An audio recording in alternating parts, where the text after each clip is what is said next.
Hello everyone, welcome to Magnet Brains. Myself Prateek Karn स्वागत करता हूं आपका अपने यूट्यूब चैनल मैग्नेट ब्रेन्स पर, जहां पर आपको मिलता है क्वालिटी कंटेंट, क्वालिटी एजुकेशन, वो भी बिल्कुल बाकायदा फ्री ऑफ कॉस्ट। केजी से लेकर के क्लास 12 तक का पूरा एजुकेशन सब आपको मिल जाएगा डिटेल वीडियो फॉर्मेट में। और अगर आप हिंदी मीडियम के स्टूडेंट हैं तो फिर आप जानते हैं क्या करना है आपको। मैग्नेट ब्रेन्स का हिंदी मीडियम चैनल भी है, जा करके सब्सक्राइब कर लीजिएगा और एकदम याद से नोटिफिकेशन को ऑन कर लीजिएगा। ठीक है, इससे होता क्या है ना कि जैसे हिंदी मीडियम के चैनल पर कोई भी वीडियो अपलोड होगा, चाहे वो कोई लाइव क्लास हो, कोई रिकॉर्डिंग हो, कोई अपडेट हो, तो उसकी जानकारियां, उसकी नोटिफिकेशन सबसे पहले आप तक पहुंच जाएंगी। आप किसी भी कंडीशन में कुछ भी मिस आउट नहीं करेंगे। बस एक बात का आप खास ख्याल रखें कि हिंदी मीडियम के चैनल पर क्लास 6 से क्लास 12 तक का पूरा कंटेंट अवेलेबल है। कौन कौन से स्टेट बोर्ड है सर? तो एमपी बोर्ड है, बिहार बोर्ड है, यूपी बोर्ड है, राजस्थान बोर्ड है और दिल्ली बोर्ड है। और अगर आपको ई नोट्स या ई बुक्स चाहिए तो इसी वीडियो के डिस्क्रिप्शन में आपको एक लिंक मिलेगी, जाकर के आप चेकआउट करें, वहां से आप ई नोट्स और ई बुक्स भी बाकायदा अवेल कर सकते हैं। ठीक है, तो चलिए अब जरा कहानी पे आपको लेकर के चलते हैं। तो class 12 physics chapter 10 wave optics. ठीक है, इसके अंदर हम आ चुके हैं बेसिक्स ऑफ डिफ्रैक्शन के ऊपर। ठीक है, होता क्या है ना, वेव ऑप्टिक्स में दो टॉपिक्स हैं, दो अलग टॉपिक्स हैं। टॉपिक्स तो ऐसे बहुत सारे हैं, ठीक है, लेकिन दो जिन मैं अलग टॉपिक्स की बात कर रहा हूं उसमें से एक है डिफ्रैक्शन, एक है पोलराइजेशन। ठीक है, अगर इनको ना एक साथ पढ़ा दिया ना बिना इसका बेसिक आइडिया दिए हुए, तो समझने वाले को ना पूरा सही से वो चमकता नहीं है। आई मेरी बात समझ में?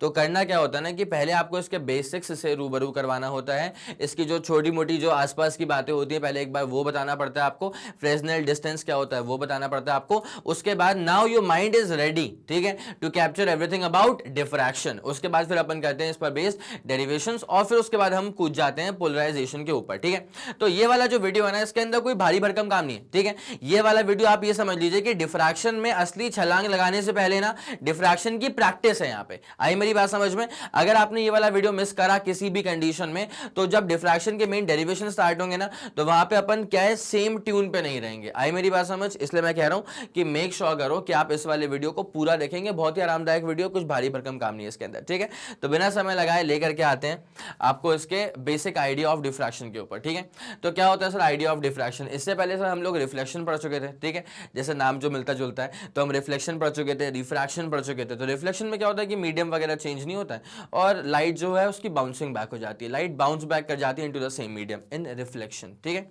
रिफ्रैक्शन में क्या होता है कि सर एब्सोल्युटली मीडियम चेंज होता है, मीडियम चेंज होता है, लाइट की वेलोसिटी चेंज होती है, लाइट का डायरेक्शन चेंज होता है, लाइट बेंड हो जाती है, लाइट का वेवलेंथ चेंज होता है, लाइट की फ्रीक्वेंसी पे कोई फर्क नहीं पड़ता। ठीक है, लेकिन अब ये सर डिफ्रैक्शन क्या आ गया? तो यहाँ पे ना एक बना के रखा है डायग्राम, बहुत ही शानदार सा। पहले बात ये समझ जाएं कि डिफ्रैक्शन में ना ऐसी कोई चीज है कि आप इसको रे ऑप्टिक्स में नहीं पढ़ पाए। ठीक है, आपको वेव ऑप्टिक्स से ही डिफ्रैक्शन जो है वो समझाना आसान रहता है और समझना आसान रहता है। ठीक है, चलिए तो अब जरा गौर करेंगे क्या होता है कि यहाँ से एक लाइट का वेव आया, ठीक है, और यहाँ पे क्या एक अपने पास स्लिट का प्लेन मान लेते हैं। ठीक है, ये अपन पहले भी कर चुके हैं यंग्स डबल स्लिट एक्सपेरिमेंट के अंदर, ये कोई पहली दफा तो नहीं कर रहे हैं। तो दिस इज बेसिकली स्लिट का प्लेन, मतलब इस चीज से तो हम वाकिफ है कि हाँ सर ये स्लिट का प्लेन होता है। और सामने जो बना हुआ है ना बेटा, ये है अपने पास में स्क्रीन। स्क्रीन पे हम ऑब्जर्व करते हैं कि भाई कहाँ पे डार्कनेस है, कहाँ पे ब्राइटनेस है, कहाँ पे कैसा मसला हो रहा है। ठीक है, तो क्या होता है कि अपने पास ये स्लिट का प्लेन था और अगर आपको याद हो YDSE Young's double slit experiment, वहाँ पे दो स्लिट्स थे, वहाँ पे दो छेद थे। ठीक है, यहाँ पे ये सिंगल स्लिट है। ठीक है, ओके सर डन। तो यहाँ पे जब लाइट रेज आती है ना, तो बेसिकली क्या चीज हो रही है अगर आप गौर करें, ये जो ग्रीन कलर से आ रही है वो लाइट रेज है। ठीक है, लाइट वेव्स है बेसिकली। तो ये ना तरीके से ऐसा नहीं हुआ कि ये चली गई ऐसे करके। मेरी बात समझ में आ रही तुम्हें? तुम ये भी सोच सकते थे कि यार ये जो लाइट रेज आ रही हैं, ये जो तुम ये भी सोच सकते थे कि सर ये जो लाइट वेव्स आ रही है ना, वो ऐसे सीधे चले जाती। ठीक है, जितना बड़ा यहाँ पे ये वाला छेद है ना, तो उसी के हिसाब से जो लाइट वेव्स थी ना उनको ट्रैवल करना चाहिए था। तो मतलब ये नीचे का मसला यहाँ पे कुछ नहीं आना चाहिए था, और यहाँ पे अगर आप गौर करें तो ऊपर जितना मसला हो रहा है ना, ऊपर जितनी लाइट रेज जा रही है, इनको ऊपर नहीं जाना चाहिए था। ठीक है, एक पल को हमें ऐसा लग सकता था कि भाई ऐसा क्यों नहीं हो रहा है कि लाइट वेव सीधे जा रही है इतने ही एरिया में, बट असलियत में क्या होता है, ऐसा होता नहीं है ना। असलियत में क्या होता है कि ये अपने पास एक ऑब्स्टेकल है, ये जो स्लिट प्लेन के जो बीच में आ रहा है ना, this is basically N obstacle, ये जो बीच में आ रहा है ये बेसिकली जो स्लिट का प्लेन है ना वो बेसिकली एक ऑब्स्टेकल की तरह काम करेगा, ठीक है। और वेव में प्रॉपर्टी क्या होती है कि जब ये जाती है ना किसी भी ऑब्स्टेकल के थ्रू तो उसके कॉर्नर से क्या है बेंड होना शुरू हो जाती है। तो हमको ऐसा लग सकता था अगर हम सिर्फ रे ऑफ लाइट का फंडा दिमाग में लेके चले कि ठीक है straight line straight line straight line, तो हमको ऐसा लग सकता था कि बस इतने से में लाइट ट्रैवल करेगी और यहाँ पे ब्राइटनेस आएगी। बट असलियत में क्या होता है कि लाइट वेव्स जो होती है ना वो कॉर्नर से बेंड करके ऊपर उसके शैडो में पेनिट्रेट कर जाती है। मतलब असलियत में अगर मैं सोचूं, सुनना मेरी बात को अच्छे से, अगर हम लोग अपना दिमाग सिर्फ और सिर्फ रे ऑप्टिक्स पे लगाएं कि भाई लाइट रे सीधे, तो हमारे हिसाब से सिर्फ इतने ही एरिया में उजाला होना चाहिए, ऊपर और नीचे लाइट वेव्स को ना नहीं ट्रैवल करना चाहिए था, ठीक है। बट असलियत में क्या होता है कि जब लाइट वेव्स ट्रैवल करती है ना तो किसी भी ऑब्स्टेकल के कॉर्नर से लाइट वेव्स जो है वो बेंड कर जाती हैं। तो अगर मैं सिर्फ रे का फॉर्मेट लेके चलूंगा ना तो सिर्फ इतने वाले एरिया में उजाला होना चाहिए, बाकी ऊपर अंधेरा शैडो और नीचे अंधेरा शैडो। बोलो हाँ कि ना, मुझे कंफर्मेशन देते हुए चलो। अगर रे ऑप्टिक्स तक ही दिमाग सीमित रखोगे तो यहाँ पे सिर्फ इतने ही एरिया में ब्राइटनेस होनी चाहिए, बाकी ऊपर डार्कनेस शैडो नीचे डार्कनेस शैडो। बट असलियत में क्या होता है कि जब लाइट वेव्स आती हैं तो वो कॉर्नर से करती हैं बेंड, और जब कॉर्नर से बेंड करती है ना तो जिस इलाके में शैडो होना चाहिए था, जिस इलाके में ऊपर और नीचे शैडो होना चाहिए था, उस इलाके में दरअसल शैडो नहीं रहता है, उस इलाके में लाइट रेज घुस जाती हैं, तो लाइट वेव्स घुस जाती हैं। तो अपन क्या बोलते हैं कि लाइट वेव्स ने पेनिट्रेट कर दिया। देखो ऊपर लाइट आ गई, आया है गजब, अरे मजा आ गया भाई, ये वाला मेरे को बहुत शानदार लगा, ठीक है, ये वाला तरीका बहुत शानदार लगा मेरे को। तुमको कैसा लगा? यहाँ पे अगर हम रे ऑप्टिक्स सोचेंगे तो लाइट वेव्स को ऐसे आना चाहिए था, लेकिन असलियत में लाइट वेव्स ऊपर भी पेनिट्रेट कर जाती हैं और नीचे भी पेनिट्रेट कर जाती हैं एक तरफा। भाई ये बहुत शानदार चीज थी, मजा आ गया, बोलो हाँ कि ना। तो यहाँ पे क्या हो रहा है कि डिफ्रैक्शन में होता ये है कि लाइट वेव्स जो है ना वो पेनिट्रेट कर जाती हैं शैडो रीजन में भी। तो ये होता है बेसिक फंडामेंटल फॉर डिफ्रैक्शन, ठीक है, ये होता है बेसिक फंडामेंटल फॉर डिफ्रैक्शन। इसमें तो मजा आ रहा है ना करने में। तो यहाँ पे क्या हो रहा है, अगर रे ऑप्टिक्स होता तो ऐसा होता, लेकिन यहाँ पे शैडो में पेनिट्रेट कर जाती हैं ऊपर और नीचे। अपने हाथ से स्वयं बनाया हुआ एनिमेशन है ये, ठीक है, कोई दिक्कत नहीं सर, कोई दिक्कत नहीं यहाँ तक। तो अब जरा यहाँ पे गौर करना शुरू करना अच्छे से, सुनो मेरी बात को। डिफ्रैक्शन ऑफ लाइट का इसमें डेफिनेशन कैसा आएगा? तो diffraction of light is defined as the phenomena by bending, तो हो रही है लाइट की, ठीक है, बेंडिंग ऑफ लाइट। अच्छा कहां से बेंडिंग हो रही है? अराउंड द कॉर्नर्स, ठीक है, लाइट रेज बेंड तो यहां पर भी कर रही है तसल्ली से, लेकिन वो कहां से बेंड कर रही है सर? कॉर्नर्स, जो ऑब्स्टेकल का जो कॉर्नर है ना वहां से बेंड कर जाती है। तो around the corners of N obstacle या अपर्चर, और ये जो ऑब्स्टेकल है ना वो लाइट के पाथ में ही तो आ रहा है, ये जो ऑब्स्टेकल है वो लाइट के रास्ते में ही तो आ रहा है, बोलो हाँ कि ना। तो ये जो अपन ने डेफिनेशन यहाँ पे लिखी है, क्या आप लोग को डेफिनेशन पूरी पल्ले पड़ गई? यस सर, बिल्कुल पल्ले पड़ गई। तो on account of this bending light penetrates into the geometrical shadow of the obstacle. मैंने आपको ये बताया कि जब लाइट वेव्स यहाँ से बेंड करती है ना तो लाइट बेसिकली शैडो वाले एरिया में ना घुस जाती है, पेनिट्रेट कर जाती है, ठीक है। तो इसको भी अपन जरा लिख दें अच्छे से। तो on account of this bending, on account of this bending, इस तरह की बेंडिंग, ये रिफ्रैक्शन वाली बेंडिंग नहीं है, मीडियम चेंज नहीं हो रहा है, ये अलग तरह की बेंडिंग है। Around the corners of the obstacle से बेंड हो रही है लाइट वेव्स, ठीक है। On account of this bending the light penetrates into the geometrical shadow of the obstacle, ठीक है। ऑब्स्टेकल का जो शैडो था ना उसमें लाइट वेव्स घुस गई और द लाइट दस deviates from its linear path. तो ऑब्वियसली लाइट का जो लीनियर पाथ होना चाहिए था लाइट उससे डेविएट हो चुकी है, फॉर श्योर डेविएट हो चुकी है, ठीक है। तो लाइट अपने लीनियर पाथ से डेविएट हो गई, इसे कहेंगे अपन डिफ्रैक्शन। तो जब लीनियर पाथ से ज्यादा डेविएशन होगा तो डिफ्रैक्शन प्रोनाउंस्ड होगा, बड़ा डिफ्रैक्शन होगा, ठीक है। और जब लीनियर पाथ से कम डेविएशन है, हल्का फुल्का ही भटकी है, हल्का फुल्का ही शैडो को पेनिट्रेट किया, तो उस वाले केस में भी डिफ्रैक्शन है, लेकिन वो कम डिफ्रैक्शन है, लेकिन वो कम डिफ्रैक्शन है। आई मेरी बात समझ में? तो diffraction will be less pronounced. ये वाला पूरा फंडा समझ में आ गया। चलिए अब ये डिफ्रैक्शन कब ज्यादा बनेगा कब कम बनेगा, ये दरअसल इस बात पर भी डिपेंड करता है कि वो जो अपर्चर है ना उसकी विड्थ कितनी है, जो अपने पास ये स्लिट है ना उसकी विड्थ कितनी है। अब जरा गौर करें, जो भी लाइट वेव्स आ रही हैं उनके पास कुछ ना कुछ वेवलेंथ तो होगी। तो अगर लाइट की वेवलेंथ और ये जो स्लिट का जो विड्थ है ना वो अगर कंपेरेबल है तो डिफ्रैक्शन ज्यादा होता है, ठीक है। और अगर ऐसा होता है कि लाइट की विड्थ लाइट का जो वेवलेंथ है और जो स्लिट की विड्थ है अगर वो कंपेरेबल नहीं है तो उस वाले केस में डिफ्रैक्शन कम आप महसूस कर पाएंगे। आई मेरी बात समझ? तो this deviation becomes much more pronounced, ये डेविएशन ज्यादा हो जाएगा जब डायमेंशन ऑफ द अपर्चर, मतलब वो जो छेद था वहां पे जो स्लिट था, वो जो स्लिट का जो विड्थ है ना, मतलब डायमेंशन ऑफ द अपर्चर जो है ना वो अगर कंपेरेबल हो जाता है ऑब्स्टेकल के साइज से, ठीक है, मतलब ऑब्स्टेकल का जो साइज है अगर वो कंपेयर हो जाता है लाइट के वेवलेंथ से तब डिफ्रैक्शन ज्यादा नजर आता है आपको, ठीक है। तो मैं यहां पे एक चीज लिख देता हूं कि जो मैंने अपर्चर ऑफ द, ये जो लिखा है ना अपर्चर ऑफ द ऑब्स्टेकल, इसके जगह पे ना मैं ये चाहूंगा कि तुम दरअसल ये समझो कि ये स्लिट विड्थ है, स्लिट की जो विड्थ है ना ये उसकी बात की जा रही है। तो अगर स्लिट की विड्थ जो है ना if it is comparable to the wavelength of the light तब तो भैया डिफ्रैक्शन बहुत ज्यादा होता है, काफी प्रोनाउंस्ड डिफ्रैक्शन होता है। लाइट वेव्स जो है ना वो अपने लीनियर पाथ से काफी ज्यादा भटक चुकी होती हैं, शैडोज को काफी ज्यादा पेनिट्रेट कर चुकी होती हैं, यहाँ पे पैटर्न काफी बड़ा बनाती हैं। लेकिन अगर ऐसा होता है कि जो लाइट की वेवलेंथ है वो और जो स्लिट की विड्थ है वो कंपेरिजन ही नहीं है, ठीक है, कंपेरेबल ही नहीं है, तब डिफ्रैक्शन बहुत ही कम होता है। तो शैडोज को कम पेनिट्रेट करती हैं तो फिर डिफ्रैक्शन पैटर्न छोटे से एरिया में बन जाता है, ठीक है। बोलो हाँ कि ना, क्या आपके दिमाग में ये वाला फंडा पूरा क्लियर हो चुका है? यस सर, ये वाला फंडा जानदार शानदार तरह से क्लियर आउट हो चुका है, ठीक है। बना लिया पूरा? बिल्कुल बन गया है सर। आगे बढ़ते हैं।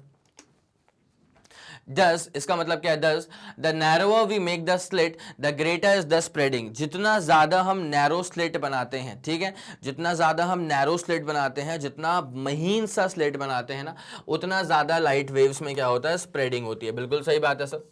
narrower we make the slit, greater is the spreading, greater is the spreading। कोई दिक्कत वाली बात तो नहीं है, ठीक है सर।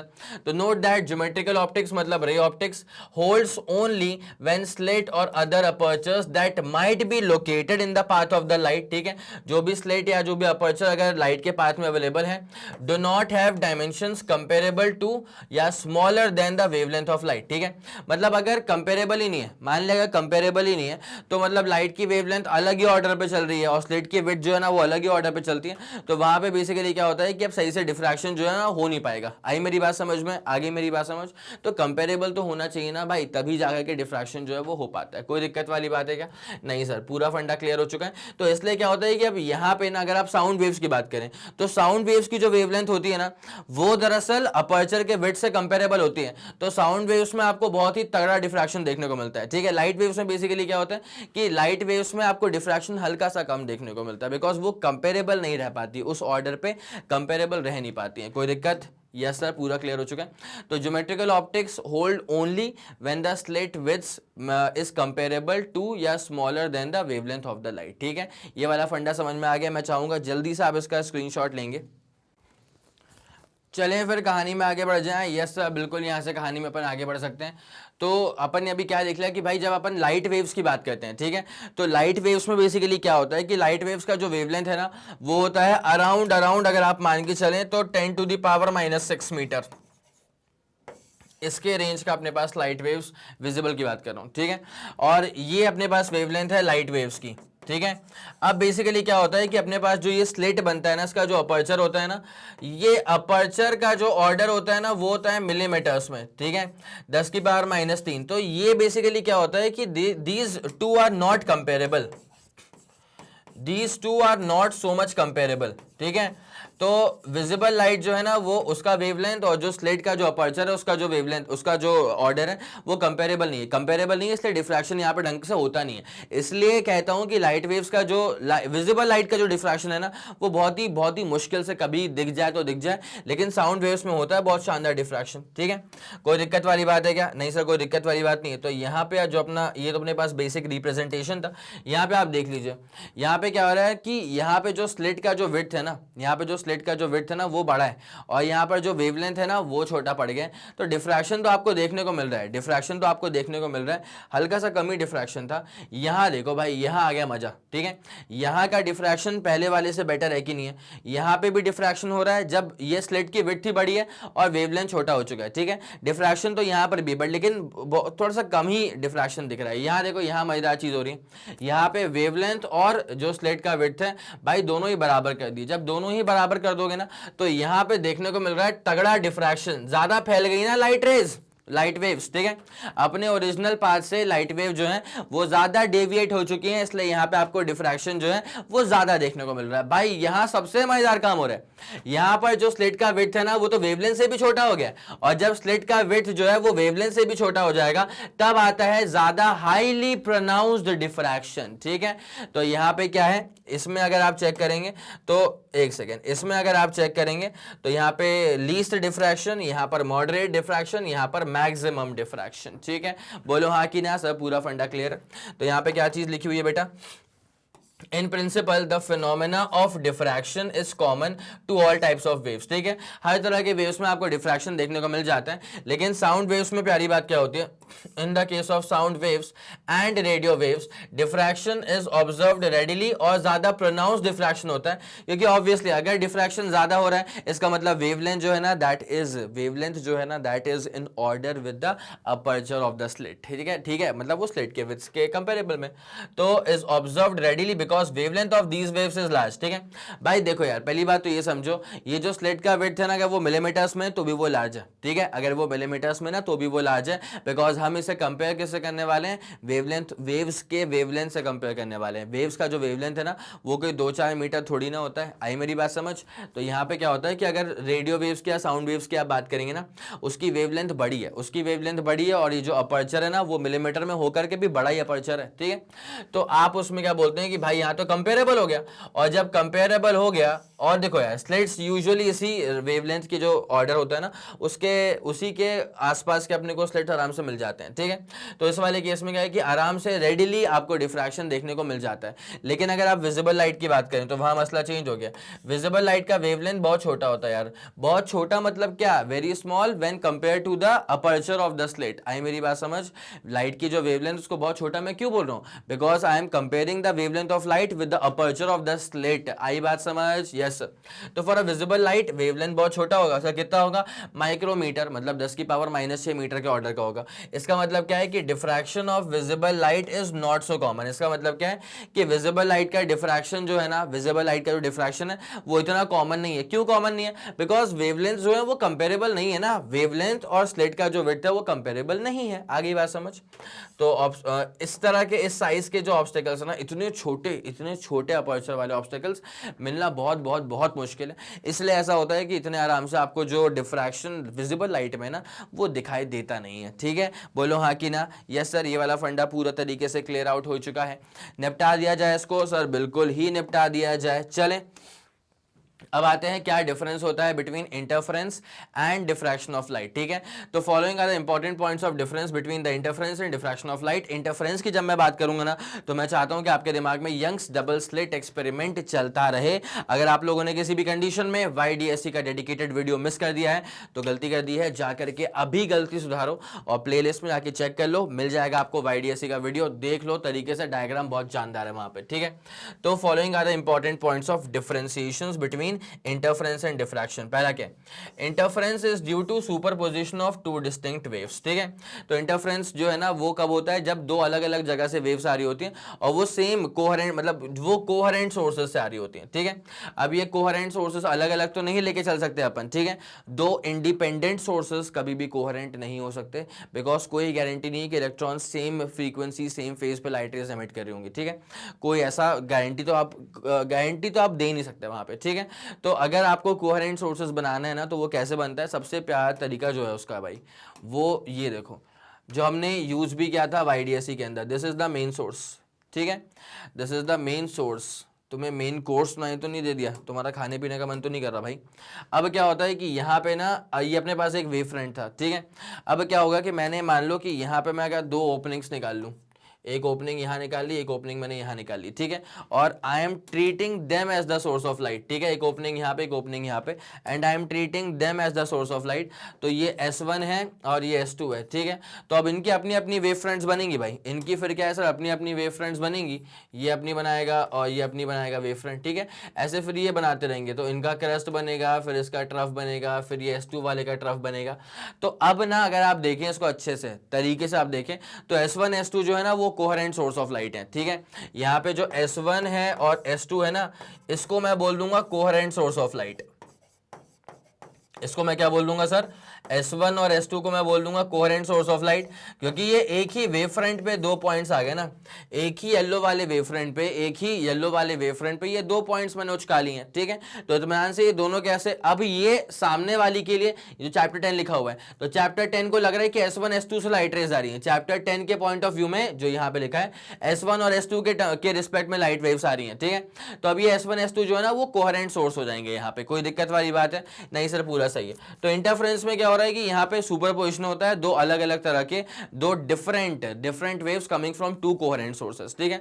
अच्छा, डिफ्रैक्शन में क्या होता है, डिफ्रैक्शन में ऐसा नहीं है सर। तो diffraction is produced as a result of superposition of secondary wavelets coming from different unblocked parts of the same wavefront। Important चीज क्या है सर, यहाँ पे एक ही वेवफ्रंट है, एक ही वेव फ्रंट और एक ही सोर्स है, वहां से लाइट वेव्स आ रही हैं, ठीक है। इंटरफेरेंस में दो थे बेटा, दो थे, अच्छा वो दोनों कोहेरेंट थे वो अलग मसला है, लेकिन दो थे तो सही, बोलो हाँ कि ना। कोई दिक्कत वाली बात है क्या, नहीं सर कोई दिक्कत वाली बात नहीं। और ये चीज़ तो बहुत तरीके से क्लियर होती है, ये चीज़ें तो बहुत तरीके से क्लियर होंगी जब अपन अगले वाले लेक्चर में ना इस पर बेस्ड डेरिवेशन स्टार्ट करेंगे, ठीक है। उस तक पहुंचने के लिए इसका बेसिक आइडिया दिमाग में डालना बहुत जरूरी होता है। चलिए अब अगला वाला केस क्या है कि इंटरफेरेंस पैटर्न में क्या हो रहा है, in the interference pattern all the bright fringes are of same intensity, ठीक है। डार्क फ्रिंजेस की अगर बात की जाए तो फिर डार्क फ्रिंजेस में या तो इंटेंसिटी ना के बराबर या तो फिर बहुत ही कम है, मतलब इतनी कम इंटेंसिटी है डार्क फ्रिंजेस में इंटरफेरेंस में कि आप उसको ना के बराबर मानो, बोला अरे हटो है ही नहीं वहां पे, इतना कम मानते हैं आप उसको, ठीक है। इंटरफेरेंस की बात कर रहा हूं मैं, तो मतलब इंटरफेरेंस में बड़ी प्यारी सी बात होती है, बहुत ही खूबसूरत सी बात है यार। इंटरफेरेंस में ब्राइट मतलब एकदम ब्राइट, उसमें 2 रुपए का शक नहीं है आपको, ठीक है, कि कहीं ये ऐसा हल्का ब्राइट तो नहीं है, नहीं भाई चमक रहा है मतलब पूरा चमक रहा है। और डार्क मतलब एकदम धुप अंधेरा, ठीक है, वैसी डार्क फ्रिंज बनती है इंटरफेरेंस में। तो इसको बोलते हैं कि कॉन्ट्रास्ट है, आपको 2 रुपए का शक नहीं है कि अरे ये ब्राइट हल्का सा ब्राइट तो नहीं है, ऐसा तो कुछ नहीं है, ये डार्क में थोड़ी बहुत रोशनी तो नहीं जा रही है, ऐसा कुछ नहीं। डार्क मतलब कंप्लीटली डार्क, ब्राइट मतलब कंप्लीटली ब्राइट, इस लेवल का कॉन्ट्रास्ट होता है इंटरफेरेंस में, लेकिन डिफ्रैक्शन में ऐसा कॉन्ट्रास्ट नहीं होता है, ठीक है। तो पहली बात तो यहां देख लो, इंटरफेरेंस पैटर्न में क्या होता है कि हर ब्राइट फ्रिंजेस की इंटेंसिटी बिल्कुल सेम होती है, डिफ्रैक्शन में ऐसा। In diffraction all the bright bands are not of the same intensity। आगे बात समझ में, जो इंटेंसिटी है ना, जितनी इंटेंसिटी इंटरफेरेंस के ब्राइट फ्रिंज की होती है ना, उतनी इंटेंसिटी तुम्हारे डिफ्रैक्शन के ब्राइट फ्रिंज की होती नहीं है, ठीक है। पक्का पूरा फंडा क्लियर है? यस सर, ये 2 पॉइंट ऑफ डिफरेंशिएशंस पूरे क्लियर हो चुके हैं। अब आ जाओ, इन the interference pattern intensity of minima is generally 0 और वेरी स्मॉल। मैंने वही कहा था कि इंटरफेरेंस पैटर्न में क्या होता है कि जो डार्क फ्रिंज बन रही है ना, मतलब जो मिनिमा बन रहा है ना, उसकी इंटेंसिटी या तो है ही नहीं, या तो मतलब बहुत कम है, या तो एकदम 0 ही है। तो in the interference pattern intensity of minima is generally 0 या फिर very small and there is a good contrast. तो भाई इंटरफेरेंस में मैंने वही कहा था कि बहुत ही तगड़ा कॉन्ट्रास्ट होता है between the dark fringe and the bright fringe, ठीक है। लेकिन डिफ्रैक्शन में क्या होगा जरा गौर करना। तो in the diffraction pattern the intensity at minima is never 0। Diffraction pattern में मिनिमा की इंटेंसिटी 0 नहीं होती, इज नेवर 0। और फिर आप ना, फिर वो ब्राइटनेस में भी वो ब्राइटनेस वाली बात नहीं है और ना ही डार्कनेस में वो डार्कनेस वाली बात है, ठीक है। तो यहां पे ना कॉन्ट्रास्ट उतना अच्छा नहीं होता है, डिफ्रैक्शन में बहुत ही पुअर कॉन्ट्रास्ट होता है। कॉन्ट्रास्ट होता है भैया इंटरफेरेंस में, हाँ मतलब हाँ, ना मतलब ना, लाइट मतलब लाइट, डार्कनेस मतलब डार्कनेस, मैक्सिमा मतलब टॉप मैक्सिमा, मिनिमा मतलब एकदम मिनिमा, ठीक है, बिल्कुल भी लाइट नहीं है। अगला, The width of the interference fringes may or may not be equal, ठीक है। The width of interference fringes may or may not be equal, but the width of diffraction bands is always unequal। diffraction bands हमेशा unequal होते हैं और interference bands में basically हमने proof भी करके रखा हुआ था कि width of all the dark fringes, width of all the bright fringes are equal, ठीक है। तो given ideal condition के अंदर, चलें आगे बढ़ते हैं। अब आते हैं फ्रेस्नेल डिस्टेंस के ऊपर। What is Fresnel distance? तो भाई जब आप डिफ्रैक्शन की बात कर रहे हो ना, तो लाइट रेस अपने लीनियर पाथ से क्या रही हैं सर, डेविएट हो रही हैं, ठीक है। इस बात को ध्यान देना कि इन डिफ्रैक्शन में क्या हो रहा है कि लाइट रेज जो है ना वो अपने लीनियर पाथ से डेविएट हो जाती हैं। In diffraction the light waves deviates from their linear path, deviates from their linear path। लेकिन एक बात समझो, ऐसा तो नहीं है कि जैसे वो स्लिट को क्रॉस करी तो एकदम नोटिसेबली वो एकदम डेविएट हो रही थी, नहीं सर, वो क्या है कि धीरे धीरे होती है डेविएट। तो काफी हिस्से तक ना यू कैन टेक केयर, ठीक है ऑलमोस्ट स्ट्रेट ही तो है, लेकिन जैसे आप आगे जाते हो ना तो लाइट रेस फिर आपको ज्यादा फैलती हुई नजर आती है। फिर आप इस बात पे नहीं टिके रह सकते कि अरे ऑलमोस्ट स्ट्रेट है, आप ऐसा बिल्कुल मान ही नहीं सकते, ठीक है। तो मिनिमम डिस्टेंस जहां तक आपको लगता है कि हाँ लीनियर पाथ ही है तो लीनियर ही है, कुछ डेविएट नहीं हुआ है, उसको अपन कहते हैं क्या, फ्रेस्नेल डिस्टेंस। क्या बोल के रखा है यहाँ पे, यहाँ ये बोल के रखा है कि Fresnel distance is the minimum distance that beam of light can travel before its deviation from the straight line path due to diffraction becomes significant या noticeable, ठीक है। जैसे मान लो कि तुम्हारा मल्टीपल टेस्ट तुम्हारे स्कूल में होता है, ठीक है, और मान लो जब तुम्हारा मल्टीपल टेस्ट हो रहा है ना तो तुम्हारा पहले टेस्ट के मार्क्स, तुम्हारे दूसरे टेस्ट के मार्क्स, तुम्हारे तीसरे टेस्ट के मार्क्स, तुम्हारे चौथे टेस्ट के मार्क्स, तुम्हारे पांचवें टेस्ट के मार्क्स, ठीक है। अब देख क्या होता है कि ना, अब जैसे जो तुम्हारा पहला वाला टेस्ट हुआ, ठीक है, तो पहले वाले टेस्ट में तुम्हारे 100 में से कितने आ गए, तो आउट ऑफ मैं 100 निकाल रहा हूं, ठीक है, मेरी बात सुनते हुए चलना अच्छे से। तो मैं जब आउट ऑफ 100 निकाल रहा हूं तो तुम्हारे पहले वाले केस में जो मार्क्स आए ना वो आ गया 100 में से 50, भाई बेकार। लेकिन तुम्हें क्या लग रहा है कि अरे नहीं मैं इतना बिगड़ा नहीं हूं, मैं संभाल लूंगा अपने आप को, ठीक है। भाई दूसरे वाले टेस्ट में क्या हो रहा है, तुम्हारे आ गए 33, ठीक है। तुमने बोला अरे मैं पास तो हो ही गया हूं, पास तो मैं हो गया हूं, कोई दिक्कत वाली बात नहीं है, मैं अभी बिगड़ा नहीं हूं, मैं संभाल लूंगा। अगले तो मतलब यहां तक भी तुम्हें जो सिचुएशन की ग्रेविटी है, ठीक है, वो समझ में नहीं आई थी। तुम्हें लगा था कि अरे हो जाएगा, लेकिन जो अपने पास टेस्ट 3 हुआ ना उसमें तुम्हारे आ गए 18 नंबर। दिल धक से रह गया, ठीक है, कि भाई यार अभी तक मैं सोच रहा था कि अरे मैं चला लूंगा, अरे यहाँ तो मैं खुश ही था उल्टा कि अरे 50 तो आ गए, बहुत है भाई। 33 में क्या है कि एक बार दिल को झटका लगा हल्का सा कि अरे यार कहीं मैं भटक तो नहीं रहा, लेकिन तब भी अपन ने इस बात को माना नहीं, ठीक है। हमने ये समझा नहीं कि हम ज़्यादा भटक गए अपने रास्ते से, हमको लगा कि हम समझ लेंगे। लेकिन जब टेस्ट 3 के मार्क्स आए ना तो टेस्ट 3 में जो 18 नंबर आए ना तो भाई यहाँ लगता है झटका कि अरे एक सेकेंड यार, जो हम सोच के आगे बढ़े थे उससे तो लगता है बहुत भटक गए, ठीक है, अब तो हम एकदम डिरेल ही हो चुके हैं। तो यहाँ पे आप जगते हो तो फिर यहाँ से आप काम करना शुरू करोगे, ठीक है। अब उसके बाद आप कैसे मार्क्स लेके आते हो that depends on your calibre, ठीक है। तो अभी मैं आपसे ये बोलना चाह रहा था कि भाई कब तक आपको लगा नहीं कि आप भटके हो, आपको ना 33 तक नहीं लगा कि आप भटके हो, ठीक है। 18 पे तो आप भटक गए, ये आपको समझ में आ गया, ठीक है। अब सेम काम ना डिफ्रैक्शन में होता है, मेरी बात सुनना, बहुत ही प्यारी बात बता रहा हूं, बहुत ही प्यारी बात, ठीक है। ये ऑब्स्टेकल की ओपनिंग है, ये अपने पास में स्क्रीन है, ठीक है। अब क्या होता है जब लाइट वेव जा रही है ना तो देख क्या होता है, यहां से देख क्या होता है, ऐसा, ये ऐसा, चल ये भी ऐसा, चल ये भी ऐसा, अरे चल ये भी ऐसा। यहां तक भी अपन क्या मानते हैं कि अरे स्ट्रेट ही तो है, इतने में ही जा रहे हैं, कोई अपन डेविएट नहीं हो रहे। लेकिन अगर आप आगे चेक करोगे ना भाई, अब देख यार, तो अब यहाँ पे कंसिडरेबल है कि नहीं सर अच्छा वेवलेंथ में कलर चेंज नहीं करना चाह रहा था, यहाँ पे कंसिडरेबल है कि अरे रे भाई भटक गए, ठीक है। तो यहां तक आपको लगा कि अरे चलो ठीक है नहीं भटके थे, तो ये जो डिस्टेंस है, मिनिमम डिस्टेंस, यहां तक जो डेविएशन आ रहा है ना इसके लीनियर पाथ से, वो ऑब्जर्वेबल नहीं है, वो नोटिसेबल नहीं है। लेकिन इसके बाद का जो इसका डेविएशन है वो भाई दुनिया को पूरा नोटिसेबल है कि हाँ भाई डेविएशन हो रहा है, मानो इस बात को, ठीक है। यहां तक जो डेविएशन हुआ था दैट वाज नॉट नोटिसेबल, कह रहे कुछ डेविएशन हो भी रहा है क्या, तो इस डिस्टेंस को अपन क्या कह सकते हैं सर, फ्रेस्नेल डिस्टेंस। आई मेरी बात समझ, ये इसका मसला होता है। तो Fresnel distance is the minimum distance that a beam of light can travel before its, इसके बाद इसका डेविएशन नोटिसेबल हुआ, तो before which its deviation from the straight line path due to diffraction becomes noticeable या फिर becomes noticeable, ठीक है। इसके बाद ना फिर डेविएशन नोटिसेबल हो गया, लेकिन यहां तक डेविएशन was not noticeable, ठीक है। ये वाला फंडा समझ में आ गया, इसको बोलते हैं अपन फ्रेस्नेल डिस्टेंस, और Z सबस्क्रिप्ट F से इसको डिनोट भी किया जाता है, ठीक है। ये रहेगा इसका फॉर्मूला। आ गया पूरा फंडा समझ में सर, आ गया। तो a square by lambda is equals to Fresnel distance, a square by lambda, a square by lambda is equals to Fresnel distance. ठीक है, ये अपने पास में रहता है सर मेन फॉर्मूला। और बाकी तो आप लोग जानते ही हैं कि ए क्या है, ये विड्थ है ना भाई, ए क्या है, ये अपने पास में स्लिट की विड्थ है, अपर्चर की विड्थ है, लैम्डा वेवलेंथ है, और ये अपने पास जेड एफ क्या है, जेड सबस्क्रिप्ट एफ क्या है, फ्रेस्नेल डिस्टेंस। ठीक है, okay sir, done done done done. अब आते हैं क्वेश्चन के ऊपर। Light of wavelength 5000 एंगस्ट्रैम। ठीक है, इसी गिवन क्वेश्चन को सॉल्व करने के लिए मैंने यहाँ पे लिख दिया था 5000 एंगस्ट्रैम का मतलब क्या होता है, 5 10 to the power -7 metre, because angstrom का मतलब होता है 10 टू द पावर -10। ठीक है sir, is diffracted by aperture of width कितना है इसका, 2 मिलीमीटर, मतलब ए की वैल्यू अपने पास में कितनी है सर, 2 मिलीमीटर, मतलब 2 10 टू द पावर क्या है सर, -3 मीटर।